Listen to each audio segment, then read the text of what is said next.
So I'm over here watching the tennis, trying to put things outside on the wet grass, and they just said that Naomi Osaka withdrew. Now, I had heard that she was upset about having to do the press conferences. She didn't want to do them afterward.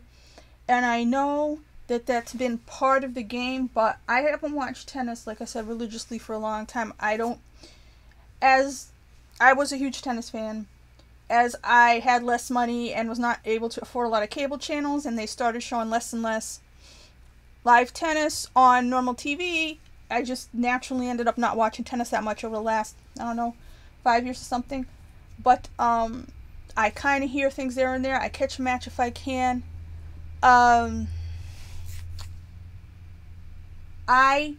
when I was a huge fan, and I would watch people have to do the press conference after they lost and it was a huge tournament, I always felt really bad because it's like, you don't want to be sitting there explaining to people why you lost after you want to be crying, you want to be, because it's a huge deal. And I know it goes for all sports, but say it's a Super Bowl and one team loses, they don't have to allow the camera people in their locker room. You know what I mean? Maybe it was that way in years past, but they have time.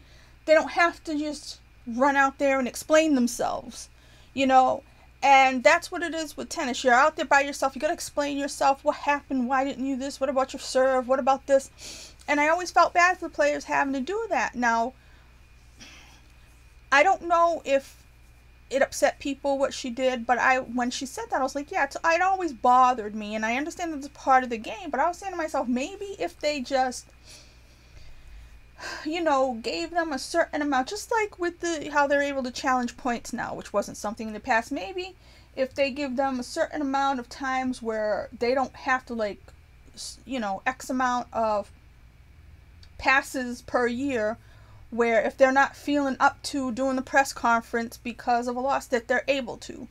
Because having to do it, having to come out, and tennis has always been nasty because you get penalized for not if you're not allowed to skip tournaments, because if you do, it affects your ranking. Once it affects your ranking, your whole thing is shot. So, and the way the schedule's been, it's taken a lot for them to make any kind of concessions to the fans and stuff. And I know Novak Djokovic got in all kinds of trouble for trying to organize like a separate union or something, especially people who didn't want him complaining about with the COVID restrictions and everything. I forgot if it was the US Open or something. They had them they were almost like in jail, like they couldn't go anywhere. And so I think because it's tennis, because it's supposed to be fancy, because it's supposed to be a gentleman's sport, you know what I mean, that with more than with any other sport, or maybe just that and figure skating, all the sports that's supposed to be fancy pants, it's harder for people to stand up for themselves. I mean, they wanted to crucify Andre Agassi for wearing acid wash jeans, on the court years ago. So, and that was nonsense. So, I think that they should have allowed for something. They should allow for them to not have to do the press conference every single time. I'm not saying they should never do it, because I don't know why it's necessary, honestly.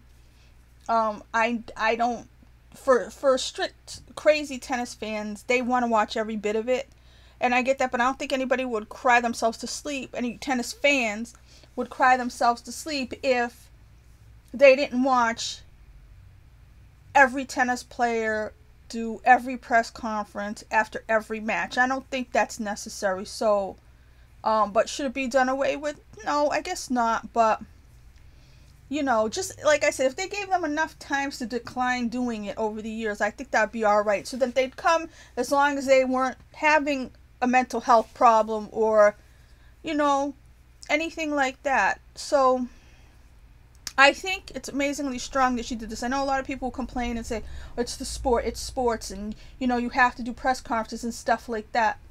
But this is a high pressure sport anyway. If you can make it through the tournaments and win Grand Slam tournaments physically, but, you know, you can't, I don't want to say can't, you have an issue with, it takes enough psychologically to get that far and to win those matches, especially in stressful time periods. You know, fifth sets and stuff like that. It's a lot of emotion that goes into it. It's a more exact sport than some other ones, but they all have that. There are sports psychologists, there are people like that for a reason. So I hope this leads to something. I hope that people don't have to do those stink press conferences every single time. But I understand for the tournaments and stuff like that, for the sport, why they want to have them do it most of the time. I get that. I get that. But I think it was very strong of her. And you want to say brave and strong? I'm going to say brave and strong. I think it was for her to do that. Because if you're really having a mental health problem, I mean, I complain about the situation that I'm in with my life and how I didn't have a job and everything like that. The last full-time job I had, the reason I quit that job before I had another one is because I thought the men in white coats were going to come and get me. You can be working somewhere and it's going to drive you crazy. And you have to protect your mental health. You know, you have to. And if she really feels like she can't take it, then the best thing for her, if she's being forced to do the press conferences and then yeah, quitting a tournament is not, it's not, you know, an egregious thing to do if your health is suffering. And I think it was very brave, because the amount of pressure she was under to just, or being talked about like that in the press and social media and everything like that, because you just, it's going to only add pressure to a situation where you feel too much pressure. So I'm happy for her that she has the time off. I really think that people need to, I think we've gone through a lot the last few years. People have ignored mental health and the ramifications of what the pandemic did to people. I think everybody's slightly crazy now.